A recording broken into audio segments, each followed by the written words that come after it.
చాలా కాలం తరువాత రాబోతున్న పవన్ కళ్యాణ్ హరిహర వీరమల్లు గురించి ఫ్యాన్స్, సినీ లవర్స్ ఎంతగానో ఎదురుచూస్తున్నారు. సినిమా విడుదలకు ముందు టాలీవుడ్లో మొదలైన వివాదం చినికి గాలివానలా మారింది. దీనికి తోడు రాజకీయం సెగలు కక్కుతోంది. మరోవైపు హరిహర వీరమల్లు కోసం నిర్మాత నుంచి తీసుకున్న 11 కోట్ల రూపాయల అడ్వాన్స్ను పవన్ వెనక్కి ఇచ్చేశారు. ఆంధ్రప్రదేశ్ డిప్యూటీ సీఎం, జనసేన అధినేత పవన్ కళ్యాణ్ను టార్గెట్ చేసే క్రమంలో హరిహర వీరమల్లు సినిమాను టార్గెట్ చేస్తున్నారు. వైసీపీ నేతలు కొద్ది రోజుల క్రితం సినీ ఇండస్ట్రీలో చెలరేగిన వివాదాన్ని కూడా పవన్పై విమర్శలు చేసేందుకు వాడుకుంటున్నారు. సినిమా వాళ్లను జైల్లో వేస్తామని పవన్ బెదిరిస్తున్నారని, ఇవి దివాళా రాజకీయాలు కావా అని మాజీ మంత్రి పేర్ని నాని విమర్శించారు.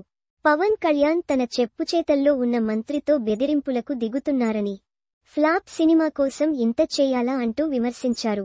పవన్ కళ్యాణ్ తనకు ఓటేసిన ప్రజలను పట్టించుకోకుండా తన సినిమాల గురించి ఆలోచిస్తున్నారని ఆరోపించారు. మరో మాజీ మంత్రి అంబటి రాంబాబు, హరిహర వీర మల్లు సినిమా 5 ఏళ్లకు పైగా తీశారని, అది నిర్మాతకు కనకవర్షం కురిపించాలంటూ సెటైర్లు వేశారు.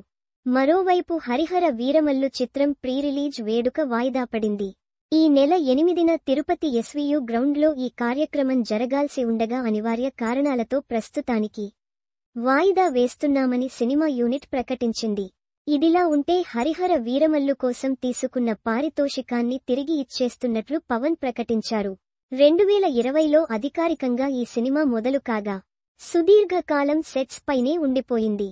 పవన్ కళ్యాణ్ రాజకీయంగా బిజీ కావడంతో సినిమా మరింత ఆలస్యమవుతూ వచ్చింది. ఇన్నేళ్లపాటు సినిమా సెట్స్ పైనే ఉండటంతో నిర్మాత ఏఎం రత్నంపై ఆర్థికంగా అదనపు భారం పడింది.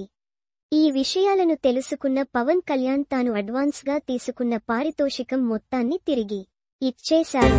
మరిన్ని ఆంధ్రప్రదేశ్ వార్తల కోసం ఇక్కడ క్లిక్ చేయండి.